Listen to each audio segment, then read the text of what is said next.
Before you fix your brand, you need to know what's broken.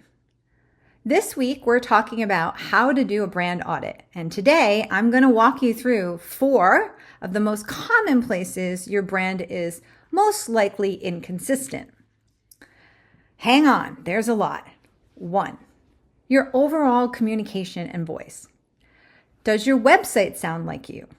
Does your email sound like your Instagram? Does your Instagram sound like the person behind the counter when a customer walks in or when a team member answers the phone? Here's a quick test. Pull up your last 3 social captions and read them out loud. Do they sound like you're talking to your customer? 2, website design, function, and copy.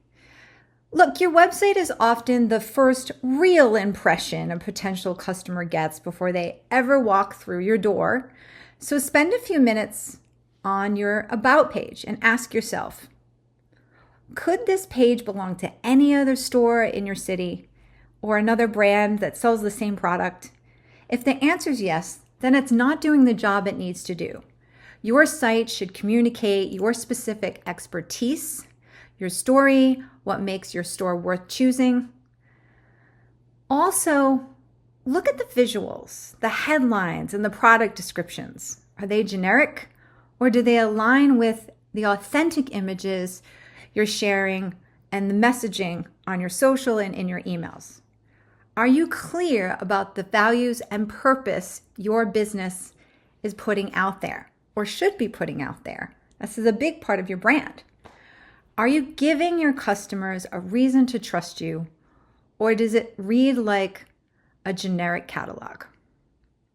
3, social media.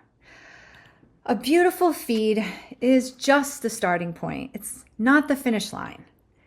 Take a look at your last 10 posts and read only the captions. Ignore the images entirely. Do the words communicate anything specific about who you are and why someone should shop with you? Now let's look at the images. Do those images look like your authentic brand, like I mentioned above? Or could I put your feed next to a similar business and honestly just get confused at which one was which? 4. Email. Email is your most direct line to your customers. These are the ones that most likely already know you. Here, you want to take a look at the last few campaigns and ask whether you're only showing up in their inboxes when you have something to sell or an event to promote. Customers who feel like a business only reaches out to them when they want something eventually stop opening and coming back. Remember, relationships are reciprocal. Check your voice and your image consistency here too. Would a loyal customer recognize your email as yours if we took your logo and your sender name off and added somebody else's? Does it sound the same as your business that they follow on Instagram or the experiences they're getting in your store?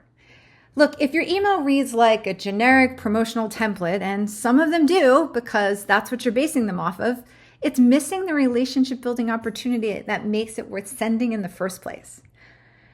All right, so take time this week to do a brand audit on these areas and others that mean a lot to your business. This is, remember, part 2 of the Brand Clarity series. So next up, I'll show you how to create brand standards your team will actually use. So watch for part 3, and until then, let's get reviewing your brand.